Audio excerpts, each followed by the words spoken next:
এরপর আল্লাহর হাবিব সাল্লাল্লাহু আলাইহি ওয়াসাল্লাম বলেন, যে ব্যক্তি রমজান মাসে একজন রোজাদারকে ইফতার করাবে,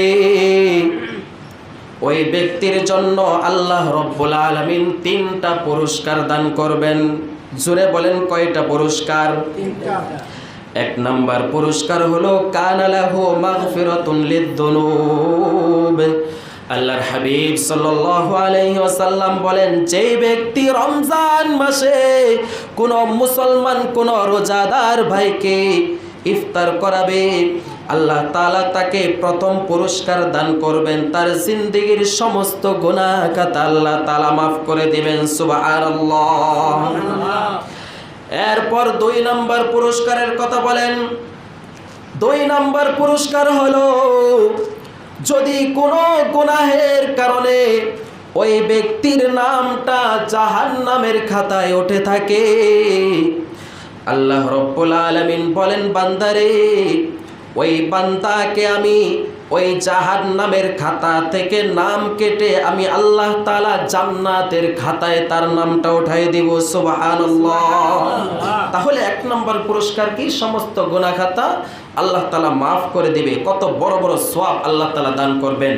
2 নম্বর পুরস্কার কি? আল্লাহ তাআলা তার নামটা জান্নাতীদের খাতায় লিপিবদ্ধ করে দিবেন। সুবহানাল্লাহ। সর্বশেষ 3 নম্বর পুরস্কার, দেখেন আমরা রমজান মাসে রোজা রাখি, একজন তো একটা রোজায় রাখি, তাই না? আপনি কি পারবেন আপনি একা টানা 60টা রোজা করতে? অনেক কষ্ট হয়ে যাবে না? সাধারণ আমরা 30টা রোজা রাখি, তাতেই আমাদের কত কষ্ট হয়, কত কিছু থেকে আমাদেরকে বিরত থাকতে হয়। কিন্তু আল্লাহর হাবিব সাল্লাল্লাহু আলাইহি সাল্লাম বলেছেন, যদি কোনো ব্যক্তি এরকমভাবে কোনো একজন রোজাদারকে ইফতারি করায়, তাহলে সে সারাদিন রোজা রাখার পর তার যতটুকু সওয়াব হয়েছে, যে ব্যক্তি ইফতার করাবে তার আমলনামায় পরিপূর্ণ একটা রোজা রাখার সওয়াব আল্লাহ তাআলা দান করবেন। সুবহানাল্লাহ। এখন যদি আপনি 60 জনকে, 50 জনকে, 100 জনকে এক বেলা একদিন ইফতার করান, তাহলে আপনার আমলনামায় আল্লাহ রব্বুল আলামিন 100 জনকে ইফতার করাইলে কি হবে? 100টা রোজা রাখার সওয়াব আল্লাহ তাআলা দান করবে। সুবহানাল্লাহ।